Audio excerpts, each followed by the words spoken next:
A bipartisan work zone safety bill just dropped in the Senate. A new executive order is forcing every federal contractor to change their DEI programs in 30 days or face debarment. And a court just dismissed a major challenge to the DBE program, but not for the reason you think. This is Construction Market Intelligence for April 3rd. Yeah, I mean, it has just been an absolute whirlwind of a week. Oh, totally. It's like the ground is just shifting under everyone's feet right now. 3 regulatory earthquakes in a single week. So welcome to the deep dive. We've got a lot to get through today. We really do. And you know, if you're operating in the construction space right now, the margins for error are just vanishing. They're practically gone. Right. And that's exactly why we're doing this. Our mission today is tailored specifically for you. The busy construction professional, the project manager, the executive who just needs to cut through the noise. We aren't just going to read the headlines to you. We're going to break down the how and the why behind these shifts. Yeah, because the through line today is really this collision of compliance and complexity. The definition of a successful contractor is fundamentally changing. It used to just be about, managing your materials and labor. Exactly. Flawlessly managing concrete and weather. But now it's about flawlessly managing data and regulatory exposure deep inside your supply chain. Okay, well, let's unpack this because I want to start with the physical reality on the ground before we get into the back office paperwork. Let's look at the safety baseline. Yeah, the new work zone safety bill. Right, the Safe Roads for Those Who Serve Act. It's bipartisan, introduced by Senator Cortez Masto, a Democrat from Nevada, and Senator McCormick, a Republican from Pennsylvania. And we really need to ground this in the human element because we aren't just talking about abstract policy here. The stats are they're stark. Yeah, what are the current numbers looking like? We're seeing roughly 100,000 work zone crashes annually. 100,000, wow. Yeah, and out of those, about 35,000 injuries, 1,000 overall deaths, and tragically, around 150 construction worker fatalities every single year. 150 workers who just don't get to go home. I mean, That's a heavy number. Mm-hmm. But haven't states always tracked work zone accidents? What makes this specific Senate bill different? They do track them, sure, but the way they do it is incredibly broken. It's totally fragmented. Like historically mismatched. Exactly. A minor collision with a traffic barrier might be logged as an actual incident in Pennsylvania, but then in Nevada, they might just categorize it as a hazard report. You can't fix a national problem when the data doesn't even match up. So this bill basically forces states to improve and standardize that data collection. Yes, for both injuries and fatalities. The way I was reading it kind of feels like putting a federal speed camera on the states themselves. That's a great way to put it, because it triggers mandatory safety improvement plans if a state's numbers rise over a 2-year period. Oh, so there are actual consequences. Big ones. And as an update from our Work Zone Safety Deep Dive back on March 26, you gotta remember the looming Federal Highway Administration deadline. The FHWA compliance deadline is sitting out there on December 31st, 2026. Right, so this new Senate bill is basically adding legislative teeth to that upcoming deadline. Exactly. State DOTs are going to start cracking down aggressively on prime contractors to make sure work sites are airtight. They have to, or they risk federal funding. Which means the target for safety compliance is moving fast. Yeah. And, tracking these moving legislative targets is exactly why tools like the Smart Business Automator are flagging legislative developments affecting construction safety compliance directly on contractors' dashboards. Because you can't afford to bid a 3-year project using yesterday's safety rules. You really can't. Being caught off guard right now is just not an option. Okay, so we're seeing how this safety bill forces states to track physical data. But simultaneously, the federal government is demanding that contractors track social data in the back office. Which brings us to the compliance sledgehammer. The new DEI executive order. Right. Let's pivot from physical safety to legal exposure. On March 26, 2026, we got a new executive order titled Addressing DEI Discrimination by Federal Contractors. And this is a whole new level of scrutiny. It's super important we break down the factual requirements here with absolute neutrality. We're just reporting the facts because regardless of your personal politics, The operational impact of this is what matters to your business. Absolutely. So what are the actual requirements? The EIA introduces 6 mandatory contract clause obligations. Contractors must formally certify that their DEI programs, diversity, equity, and inclusion, do not use race or ethnicity as criteria in hiring, promotion, or training. Okay, wait, just to be incredibly clear on the scope here, it is strictly limited to race and ethnicity and disparate treatment, right? Yes, strictly limited to that. So it does not impact general safety training or mentorship programs or just general workforce development. Correct. It doesn't touch those. The language is highly specific to criteria used for hiring, promoting, and training. Okay, but let me ask a critical question here. Say I don't run a massive federal prime contractor. How does a prime even track the hiring policies of a small sub? Like, how far down the food chain does this actually go? This is where it gets incredibly serious. It applies to all federal contracts and subcontractors at every single tier. Every single tier. You mean even the local crew just laying rebar for a week? Every tier. Tier 1, Tier 2, Tier 3. It operates through flow-down clauses, so the federal government makes the prime sign it. The prime is legally obligated to put it in the contract for the Tier 2 sub. The Tier 2 sub has to put it in the contract for the Tier 3 sub. Wow. Yeah.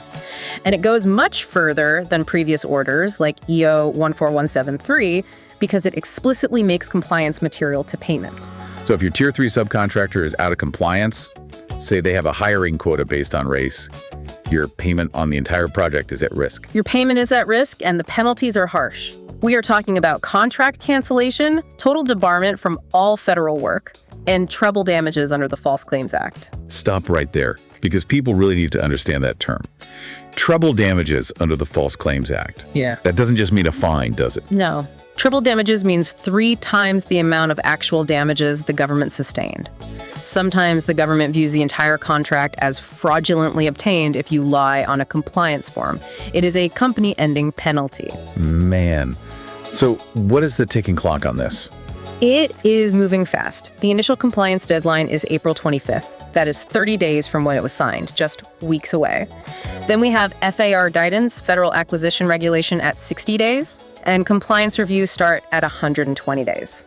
That is basically tomorrow in construction time. You have to audit your entire supply chain right now. And again, this is why people are leaning so hard into tech. Smart Business Automator compliance tracking flags EO requirements on your federal projects automatically. Because a simple clerical error from a sub down the line could literally tank your entire federal portfolio. You don't want to get accidentally debarred. No, you definitely don't. And, while we're seeing the federal government tighten its grip on equity compliance from the top down, we're also seeing this intense pressure from the bottom up in the courts. Which is the perfect transition to our third topic, the phantom ruling. Let's talk about the recent Mid-America Milling versus DOT case. Right, in the Eastern District of Kentucky. Yes, Judge Van Tatenhove. We covered the lead up to this extensively in our March 18th and 24th coverage. It's a major challenge to the Disadvantaged Business Enterprise Program, the DBE. Yeah, and everyone was watching this case closely. Here is the twist. The judge dismissed the challenge on March 19, 2026. But he did not dismiss it on the merits of the case. Right, he dismissed it on the grounds of mootness. Okay, so explain that. What does mootness actually mean for the people out there pouring concrete? It basically means the legal question was no longer relevant, because the underlying facts had already changed. Back in October 2025, the DOT issued a new rule that voluntarily eliminated the specific race and sex presumptions that were being challenged in the first place. So they essentially said, you can no longer just presume someone is socially or economically disadvantaged based solely on their race or gender. Exactly. They replaced that presumption with a requirement for a personal narrative. Business owners now have to provide specific, individualized proof of disadvantage. So the court looked at the lawsuit and said, well, the thing you are suing over doesn't even exist anymore, so it's moot. So essentially, the target moved before the legal arrow could hit it. Perfect way to describe it, yeah.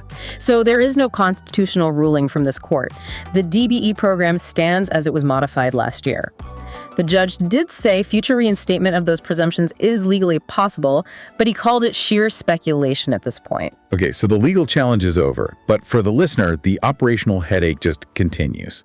Because proving individualized disadvantage sounds like a ton of paperwork. It is a massive operational impact. Just look at Wisconsin.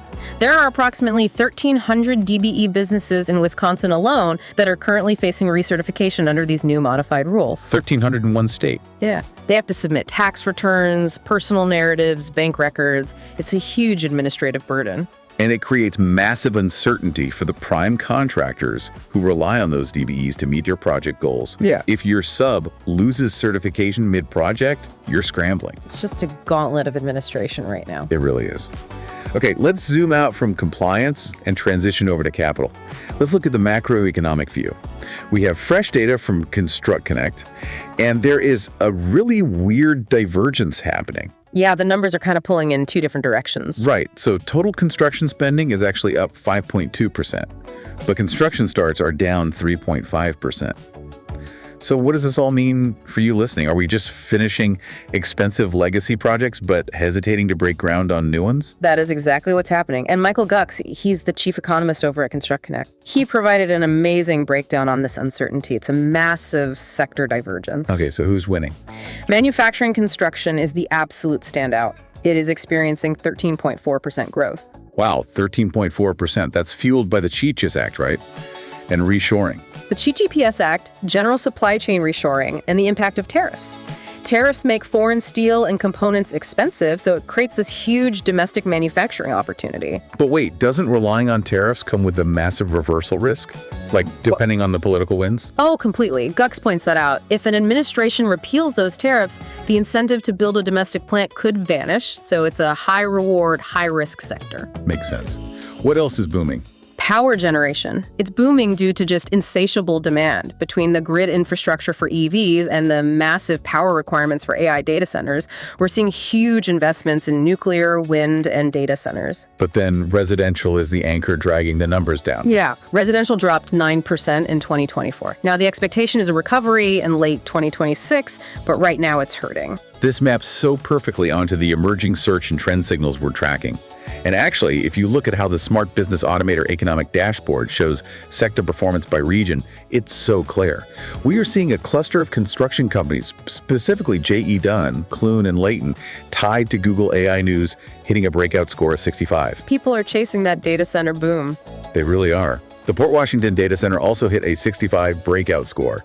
And get this, search volume for construction safety management software is seeing a sustained plus 450% surge. Which goes right back to the compliance panic we were just talking about. Exactly. Plus, we're seeing diesel fuel costs hitting a produce more signal with an average score of 97. That's a proven keyword we just produced a deep dive on, briefing 198. In fact, all core keywords remain rising from the March data. Keeping a pulse on these shifting sectors is crucial, and it's why Smart Business Automator tracks emerging search signals for content positioning. It gives you a massive competitive edge for business development. You have to know where the capital is flowing. Yeah. You really do. Okay, let's synthesize the sheer volume of what we've discussed today. Because if I'm listening to this right now, I'm feeling a little overwhelmed. Let's run through the deadline gauntlet really quick so everyone has their calendar marked. Let's do it. It's a rapid fire list. All right. April 25th, that's the Anti-DEI Executive Order initial compliance deadline. That is just 23 days away. Yep. April 16th, the Gateway Tunnel court date. That's 13 days away. Then May 20th, the DOE Spark applications are due. That is $1.9 billion in Department of Energy funding sitting there in 47 days. Huge opportunity there. September 30th, the IIJA expires. That's 180 days away. Right. The Infrastructure Investment and Jobs Act, it needs reauthorization. Then in November, CMMC Phase 2 audits begin for cybersecurity. And finally, December 31st, that work zone safety compliance deadline we talked about at the top of the show. When you lay it out sequentially like that, you just have to ask the logical follow-up question. Which is? How does a firm scale without drowning in the admin work required to manage all of this? Well, yeah. I mean, we've talked about AI and software a lot today, but I know a lot of project managers who just roll their eyes at new software. They're like, great, another dashboard. Tech fatigue is real. But the difference now is that these platforms act as project-aware assistants. They integrate with your existing ERPs. You aren't doing manual data entry. Right, like searching project data using natural language instead of hunting through folders for an hour. Exactly. From a high-level risk management perspective, the AI extracts details from complex specs to ensure compliance, like those new DEI or safety rules.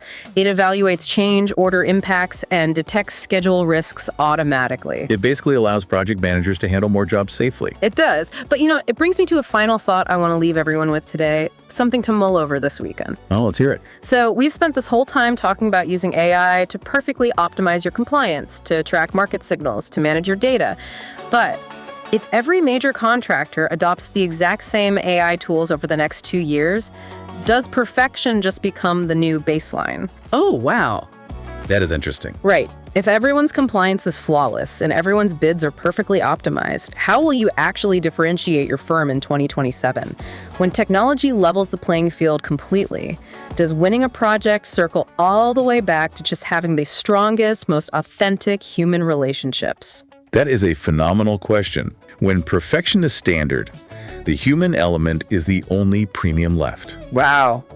Right, if you know a contractor, a PM, or an executive who's dealing with this specific waves of federal compliance right now, send them this deep dive immediately. Yeah. Do not let them get blindsided on April 25th. Seriously, share this with your team. Make sure to like, share, comment, and subscribe from whatever platform you are listening on. Have a great weekend, stay safe out there, and we'll see you on the next one.